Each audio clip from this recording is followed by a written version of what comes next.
इस समय भारत वर्ल्ड की फास्टेस्ट ग्रोइंग मेजर इकोनॉमी है। जहां दुनिया भर के देशों की ग्रोथ रेट गिर रही है, वहीं भारत 7% से ग्रो कर रहा है। इसके अलावा भारत वर्ल्ड की 5th लार्जेस्ट इकोनॉमी है। पिछले 8 सालों में मोदी सरकार ने देश की अर्थव्यवस्था को स्ट्रांग बनाने के लिए बहुत सारे रिफॉर्म लिए हैं और इन्हीं रिफॉर्म को स्टडी करने के बाद तमाम फाइनेंशियल इंस्टीट्यूशंस का कहना है कि अभी तो इंडिया की ग्रोथ जर्नी की शुरुआत हुई है। एक्सपर्ट्स का कहना है कि अगर भारत इसी हिसाब से ग्रो करता रहता है तो 2027 तक दुनिया की तीसरी सबसे बड़ी अर्थव्यवस्था बन जाएगा और साथ में 2030-32 तक $10 ट्रिलियन की इकोनॉमी बन जाएगा और एक इकोनॉमिक पावर हाउस होगा। अगर भारत को 2030 तक एक इकोनॉमिक पावर हाउस बनना है तो उसके लिए भारत को अपने एक्सपोर्ट्स को बढ़ाना होगा और भारत के एक्सपोर्ट को बढ़ाने में कुछ सेक्टर बहुत मेजर रोल प्ले करने वाले हैं। अब वो सेक्टर्स कौन से हैं आइए जानते हैं। तो नमस्कार दोस्तों, स्वागत करते हैं आपका चार्जिंग पॉइंट हिंदी में। दोस्तों, आज के इस वीडियो में हम बात करेंगे भारत के उन 5 सेक्टर्स के बारे में जो भारत को $10 ट्रिलियन इकोनॉमी बनाने में बहुत योगदान देने वाले हैं। तो जानने के लिए जुड़े रहिए आप इस वीडियो के साथ। भारत इस समय वर्ल्ड का लार्जेस्ट ट्रैक्टर, 2 व्हीलर और 3 व्हीलर मैन्युफैक्चरर है, सेकंड लार्जेस्ट बस मैन्युफैक्चरर है, वर्ल्ड का 3rd largest heavy truck manufacturer है और 4th लार्जेस्ट कार मैन्युफैक्चरर है। इस समय भारत में 48 ऑटोमोबाइल कंपनी है, 12 2 व्हीलर्स कंपनी है और 747 ऑटो कंपोनेंट्स बनाने वाली कंपनी है। इंडियन ऑटोमोटिव इंडस्ट्री की मार्केट साइज $222 बिलियन है और एक्सपोर्ट में ऑटोमोबाइल सेक्टर का कॉन्ट्रीब्यूशन 8% है। इसके अलावा ऑटोमोबाइल सेक्टर का कॉन्ट्रीब्यूशन भारत की जीडीपी में 7.1% है। भारत का ऑटोमोबाइल सेक्टर लगभग 37 मिलियन एम्प्लॉयमेंट जनरेट करता है। पिछले 10 सालों में इंडियन ऑटोमोबाइल इंडस्ट्री बहुत तेजी से ग्रो हुई है। जहां 2013 में India 10th largest auto market था, वहीं इस साल 2023 में भारत जापान को बीट करके world 3rd largest auto market बन गया है। कई एक्सपर्ट्स का कहना है कि अभी तो इंडियन ऑटोमोबाइल इंडस्ट्री की ग्रोथ की शुरुआत हुई है। 2026 तक भारत की ऑटोमोबाइल इंडस्ट्री वर्ल्ड की 3rd लार्जेस्ट ऑटोमोबाइल इंडस्ट्री बन जाएगी और इंडियन ऑटोमोबाइल इंडस्ट्री की मार्केट साइज 2026 तक $300 बिलियन की हो जाएगी। The international energy agency IEA ने बताया कि दूसरे देशों के मुकाबले अभी भारत में बहुत कम लोगों के पास कार है, पर जिस तरीके से भारत की इकोनॉमी ग्रो हो रही है, इंफ्रास्ट्रक्चर स्ट्रांग हो रहा है, भारत में लोगों की इनकम बढ़ रही है, तो इन सब रीजन के चलते आने वाले कुछ सालों में भारत में कार्स के नंबर बहुत तेजी से बढ़ेंगे। अभी इस समय भारत में पर 1000 इंडिविजुअल में सिर्फ 22 लोगों के पास कार है, पर IEA ने अनुमान लगाया कि 2030 तक पर 1000 इंडिविजुअल में से 70 लोगों के पास कार होगी और नेक्स्ट 2 डिकेड मतलब कि अगले 20 सालों में भारत में पर 1000 इंडिविजुअल्स में से 175 लोगों के पास कार होगी। तो आने वाले 20 सालों में भारत का ऑटोमोबाइल मार्केट बहुत तेजी से बढ़ने वाला है, जिसके चलते भारत का ऑटोमोबाइल सेक्टर भी बहुत तेजी से ग्रो होने वाला है। इसके अलावा भारत अब इलेक्ट्रिक व्हीकल पे भी बहुत ज्यादा ध्यान दे रहा है। भारत को जम्मू में $3 ट्रिलियन का लिथियम का जैकपॉट मिल गया है, जिसके चलते भारत की इलेक्ट्रिक व्हीकल इंडस्ट्री भी बहुत तेजी से ग्रो होने वाली है। इसी चीज को देखते हुए एक अनुमान लगाया गया है कि 2025 तक भारत का इलेक्ट्रिक व्हीकल मार्केट 50,000 करोड़ लगभग $7 बिलियन का होगा। 2022 से 2030 तक भारत का इलेक्ट्रिक व्हीकल मार्केट 49% की स्पीड से ग्रो करेगा और 2030 तक 5 करोड़ डायरेक्ट और इनडायरेक्ट जॉब्स को जनरेट करेगा। तो भारत का ऑटोमोबाइल सेक्टर का फ्यूचर बहुत ही शानदार होने वाला है। इसके अलावा ऑटो कंपोनेंट सेक्टर में भी भारत बहुत तेजी से ग्रो कर रहा है। भारत ऑटो कंपोनेंट इंडस्ट्री का ग्लोबल हब बनता जा रहा है। इंडियन ऑटो कंपोनेंट की मार्केट साइज $57 बिलियन है, जिसमें से $15 बिलियन भारत तो एक्सपोर्ट करता है। भारत हर साल जितना भी ऑटो कंपोनेंट प्रोड्यूस करता है उसका 15% एक्सपोर्ट कर देता है। ऑटो कंपोनेंट इंडस्ट्री भारत में 1.5 मिलियन एम्प्लॉयमेंट जनरेट करती है और भारत की जीडीपी में 2.3% कंट्रीब्यूट करती है। पर जिस स्पीड से भारत की ऑटो कंपोनेंट इंडस्ट्री ग्रो कर रही है, कहा जा रहा है कि 2026 तक ये 5 से 7% जीडीपी में कंट्रीब्यूट करेगी। इसके अलावा भारत की ऑटो कंपोनेंट सेक्टर का ट्रेड सरप्लस में होता है। फाइनेंशियल ईयर 2022 में भारत की ऑटो कंपोनेंट सेक्टर ने इंपोर्ट के मुकाबले $700 मिलियन ज्यादा एक्सपोर्ट किया था। इसके अलावा भारत सरकार ऑटोमोबाइल और ऑटोमोटिव कंपोनेंट सेक्टर की ग्रोथ को बढ़ाने के लिए 100% फॉरेन डायरेक्ट इन्वेस्टमेंट FDI को भी अलाउ कर दिया है और साथ में PLI स्कीम को ऑटो सेक्टर से जोड़ दिया है, जिससे भारत का ऑटो इंपोर्ट कम हो सके और भारत ऑटो सेक्टर में आत्मनिर्भर बन सके और भारत की ऑटो इंडस्ट्री और तेजी से ग्रो हो सके। तो भारत को $10 ट्रिलियन इकोनॉमी बनाने में ऑटो सेक्टर का बहुत बड़ा योगदान होने वाला है। भारत फार्मास्यूटिकल सेक्टर में भी एक महान शक्ति है। कोविड पैंडेमिक के समय भारत ने पूरी दुनिया को बता दिया था कि क्यों उसे फार्मेसी ऑफ द वर्ल्ड कहा जाता है। भारत ने वैक्सीन मैत्री के अंदर 90 देशों को 140 मिलियन कोविड की फ्री वैक्सीन दी थी। भारत के इस सेक्शन की सराहना यूनाइटेड नेशन जनरल असेंबली में वर्ल्ड लीडर्स ने भी की थी। इस समय भारत वर्ल्ड का लार्जेस्ट वैक्सीन प्रोड्यूसर है। दुनिया की 50% वैक्सीन की डिमांड भारत ही फुलफिल करता है। इसके अलावा भारत वर्ल्ड का लार्जेस्ट जेनेरिक मेडिसिन प्रोड्यूसर है। यूएसए की 40% और यूके की 25% जेनेरिक मेडिसिन की डिमांड भारत ही फुलफिल करता है। WHO की 65% DPT और BCG वैक्सीन और 90% मीजल्स वैक्सीन की मांग को भी भारत ही पूरी करता है। अमेरिका के बाद भारत के पास सबसे ज्यादा US FDA approve pharma plant है।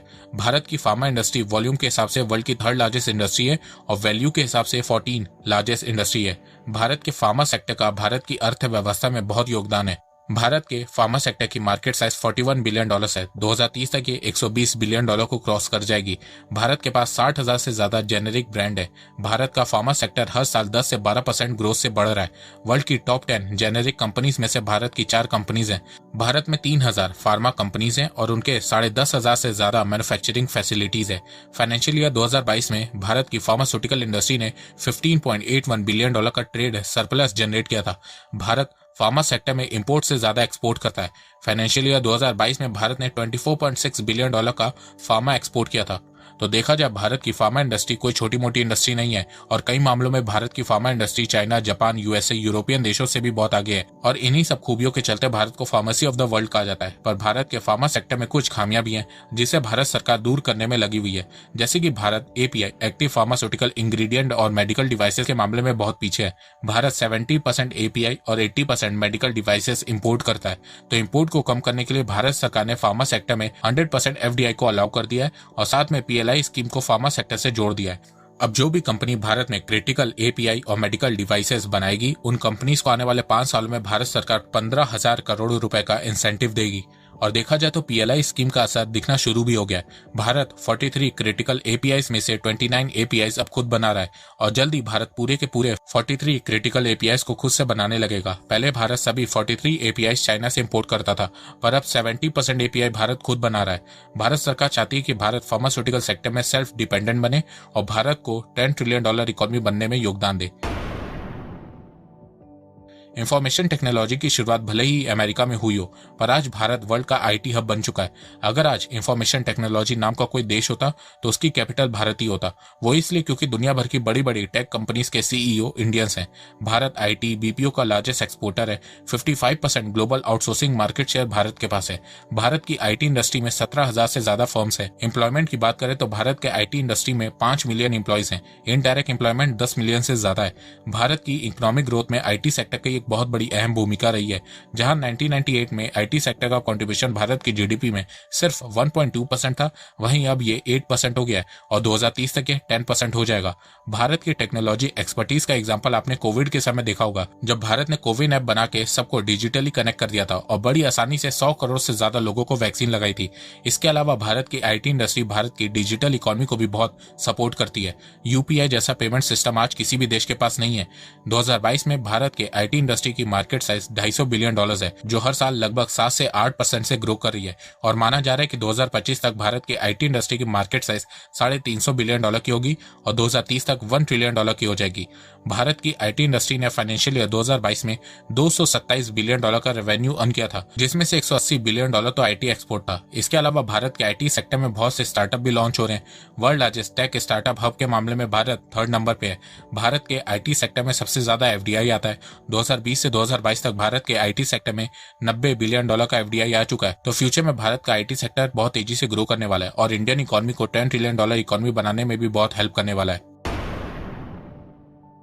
जब भी इलेक्ट्रॉनिक मैन्युफैक्चरिंग की बात होती है तब हमारे दिमाग में China, Japan, south Korea, Taiwan जैसे देश सामने आने लगते हैं। एशियाई रीजन में बहुत से देशों ने अपनी अर्थव्यवस्था को इलेक्ट्रॉनिक मैन्युफैक्चरिंग के दम पे मजबूत किया है और अब भारत भी यही करने की कोशिश में लगा हुआ है। भारत के इलेक्ट्रॉनिक इंडस्ट्री की मार्केट साइज $215 बिलियन की है और ये हर साल 16% से ग्रो हो रही है। 2025 तक भारत के इलेक्ट्रॉनिक इंडस्ट्री की मार्केट साइज $540 बिलियन की हो जाएगी। भारत की जीडीपी में इलेक्ट्रॉनिक सेक्टर का कंट्रीब्यूशन इस समय सिर्फ 3% है, पर आने वाले समय में ये 6 से 7% होने वाला है। भारत की इलेक्ट्रॉनिक इंडस्ट्री 13 मिलियन डायरेक्ट और इनडायरेक्ट एम्प्लॉयमेंट जनरेट करती है। पिछले 7 सालों में भारत में इलेक्ट्रॉनिक की मैन्युफैक्चरिंग बहुत तेजी से इंक्रीज हुई है। Ministry of state for electronics and IT ने बताया है कि 2014-15 में भारत में $29 बिलियन का इलेक्ट्रॉनिक्स प्रोडक्शन हुआ था, वहीं 2020-21 में ये बढ़ के $67 बिलियन हो गया है। पिछले कुछ सालों में भारत का इलेक्ट्रॉनिक एक्सपोर्ट भी बहुत तेजी से इंक्रीज हुआ है। 2018 में भारत का इलेक्ट्रॉनिक एक्सपोर्ट $8 बिलियन था, 2022 में यह बढ़ के $15 बिलियन हो गया है। पर एक्सपोर्ट बढ़ने के साथ साथ भारत का इलेक्ट्रॉनिक का इंपोर्ट भी बहुत तेजी से बढ़ रहा है। 2022 में भारत का इलेक्ट्रॉनिक इंपोर्ट $71 बिलियन पहुंच गया था, जिससे भारत के इलेक्ट्रॉनिक सेक्टर में बहुत बड़ा ट्रेड डेफिसिट देखने को मिला था। फाइनेंशियल ईयर 2022 में भारत के इलेक्ट्रॉनिक सेक्टर में trade deficit all time high $56 billion पहुंच गया था। तो ट्रेड डेफिसिट को कम करने के लिए भारत सरकार ने कई पॉलिसी को इंट्रोड्यूस किया है, जैसे कि इलेक्ट्रॉनिक इंडस्ट्री में भारत सरकार ने 100% FDI को अलाउ कर दिया है और साथ में इलेक्ट्रॉनिक मैन्युफैक्चरिंग को बढ़ाने के लिए भारत सरकार ने PLI स्कीम को भी लॉन्च किया है। इस स्कीम के तहत जो भी कंपनी भारत में इलेक्ट्रॉनिक आइटम्स की मैन्युफैक्चरिंग करेगी उसे भारत सरकार की तरफ से 4 से 6% का इंसेंटिव मिलेगा। PLI स्कीम के चलते पिछले 2 सालों में बहुत सी ग्लोबल इलेक्ट्रॉनिक कंपनी चाइना से अपना मैन्युफैक्चरिंग प्लांट भारत में शिफ्ट भी की है, जैसे कि Samsung, Apple, Pegatron, Wistron, Foxconn इसका एग्जाम्पल है। जहां 2016-17 में भारत में 90,000 करोड़ रुपए की मोबाइल फोन की प्रोडक्शन होती थी और जिसमें से सिर्फ 1% एक्सपोर्ट होता था। वहीं 2021-22 में भारत में 2.75 लाख करोड़ रुपए की मोबाइल फोन की प्रोडक्शन हुई थी, जिसमें से 16% मोबाइल फोन एक्सपोर्ट हो गए थे। जी हां, 5 साल में 1% से 16%। वहीं इस साल 2022-23 में भारत जितना भी मोबाइल फोन प्रोड्यूस करेगा उसका 22% भारत एक्सपोर्ट कर देगा। इसके अलावा भारत अब एक महीने में $1 बिलियन का स्मार्टफोन एक्सपोर्ट कर रहा है। तो देखा जाए जैसे जैसे भारत का इलेक्ट्रॉनिक सेक्टर ग्रो करेगा वैसे वैसे भारत तेजी से $10 ट्रिलियन इकोनॉमी के पास पहुंचेगा। भारत में टेक्सटाइल का उदय हजारों साल पहले हुआ था। भारत हैंडमेड टेक्सटाइल के मामले में बहुत आगे है। भारत दुनिया का नंबर 1 कॉटन प्रोड्यूसर कंट्री है, वर्ल्ड का 2nd जूट प्रोड्यूसर कंट्री है। भारत टेक्सटाइल का एक ह्यूज मार्केट है। भारत के टेक्सटाइल इंडस्ट्री की मार्केट साइज $152 बिलियन है और हर साल ये 12% से ग्रो कर रही है और 2026 तक ये $225 बिलियन की हो जाएगी। टेक्सटाइल इंडस्ट्री का भारत की GDP में कंट्रीब्यूशन सिर्फ 2% है, पर भारत की टेक्सटाइल इंडस्ट्री में 45 मिलियन लोग डायरेक्ट और 65 मिलियन लोग इनडायरेक्ट काम करते हैं।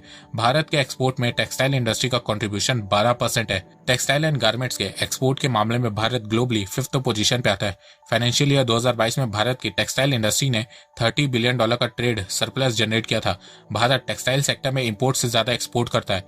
फाइनेंशियल ईयर 2022 में भारत ने ऑल टाइम हाई $44.4 बिलियन का टेक्सटाइल एक्सपोर्ट किया था। जिस तरह से भारत का टेक्सटाइल एक्सपोर्ट बढ़ रहा है उससे उम्मीद लगाई जा रही है कि 2026 तक भारत $65 बिलियन का टेक्सटाइल एक्सपोर्ट करेगा और 2030 तक भारत $100 बिलियन का टेक्सटाइल एक्सपोर्ट करेगा। अब आप पूछोगे कि भारत का टेक्सटाइल एक्सपोर्ट कैसे बढ़ेगा, तो देखो भारत कई देशों के साथ FTA free trade agreement sign कर रहा है, जिसके चलते भारत के टेक्सटाइल प्रोडक्ट को ड्यूटी फ्री एक्सेस मिलेगा। जिस तरह चाइना, बांग्लादेश, वियतनाम को US, European Union, Canada, UK, UAE में ड्यूटी फ्री एक्सेस मिलता है, वही एक्सेस अब भारत भी चाह रहा है। इसके अलावा भारत सरकार टेक्सटाइल सेक्टर और उसके एक्सपोर्ट को बढ़ाने के लिए लगातार काम कर रही है। भारत सरकार ने टेक्सटाइल इंडस्ट्री में 10,500 करोड़ रुपए की PLI स्कीम लॉन्च करी है। इस स्कीम के तहत जो भी textile firm 50 man made fibre और टेक्निकल टेक्सटाइल प्रोडक्ट जैसे कि जर्सी, पुलओवर, स्विमवेयर और विंड चीटर बनाएगी, उन फर्म्स को भारत सरकार 7 से 10% इंसेंटिव देगी। अब आप लोग सोच रहे होंगे कि भारत सरकार ने इन्हीं प्रोडक्ट को क्यों चूज किया है, तो देखो इन प्रोडक्ट का ग्लोबल मार्केट $222 बिलियन का है, जिसमें से भारत से $1.8 बिलियन एक्सपोर्ट करता है। वहीं बांग्लादेश $7.3 बिलियन और वियतनाम $14.8 बिलियन प्रोडक्ट एक्सपोर्ट करता है। तो भारत सरकार चाहती है कि इस एरिया में भारत का एक्सपोर्ट बढ़ाया जाए। इसके अलावा भारत सरकार ने technology upgradation fund scheme TUFS और amended technology upgradation fund scheme for textile industry ATUFS launch की है, जिसके चलते जो एंटरप्रेन्योर्स और बिजनेस ओनर टेक्नोलॉजी को अपग्रेड करेंगे उनको इंसेंटिव दिया जाएगा। इसके अलावा भारत सरकार ने scheme for integration textile park SITP launch किया है। इस स्कीम के तहत भारत सरकार देश में 74 टेक्सटाइल पार्क्स बनाएगी, जिसमें design and training centre, warehouse, factories, plant and machinery areas होंगे। अब तक ऐसे 18 पार्क ऑपरेशनल हो चुके हैं और 32 अंडर इम्प्लीमेंटेशन मोड में। इसके अलावा भारत सरकार ने टेक्सटाइल सेक्टर में 100% FDI को भी अलाउ कर दिया। तो देखा जाए भारत के पास टेक्सटाइल के लिए रॉ मटेरियल है, चीप लेबर फैसिलिटी है, कॉम्पिटिटिव मैन्युफैक्चरिंग कॉस्ट है और अब इंफ्रास्ट्रक्चर भी तैयार हो रहा है, जिसके चलते भारत का टेक्सटाइल सेक्टर आने वाले कुछ सालों में बहुत तेजी से ग्रो होने वाला है और भारत को $10 ट्रिलियन इकोनॉमी बनने में भी बहुत हेल्प करने वाला है। तो दोस्तों ये है भारत के 5 सेक्टर जो आने वाले समय में भारत को $10 ट्रिलियन इकोनॉमी बनाने में बहुत योगदान देने वाले हैं। आपको इन सेक्टर्स के अलावा और कौन कौन से सेक्टर्स लगते हैं जो भारत को $10 ट्रिलियन इकोनॉमी बनाने में हेल्प कर सकते हैं, वो आप मुझे कमेंट सेक्शन में बताइए। तो दोस्तों मुझे लगता है कि अब आपको सब समझ में आ गया होगा। तो अगर आपको ये वीडियो पसंद आए तो आप इस वीडियो को लाइक कीजिए और अब आप मुझे सपोर्ट भी कर सकते हैं पेट्रियन और यूट्यूब में ज्वाइन बटन के थ्रू। एक बात मैं कहना चाहता हूँ, आप जितनी मेरी वीडियोस को शेयर करेंगे उतनी ही रीच मेरी बढ़ेगी और उतने ही लोग मेरे से जुड़ेंगे। तो वीडियो को शेयर करना, चैनल को सब्सक्राइब करना बिल्कुल भी मत भूलिएगा। मैं ऐसे ही एजुकेशनल वीडियोस लाता रहूंगा आप लोगों के लिए। तो अभी तक के लिए बस इतना ही। धन्यवाद। जय हिंद, जय भारत।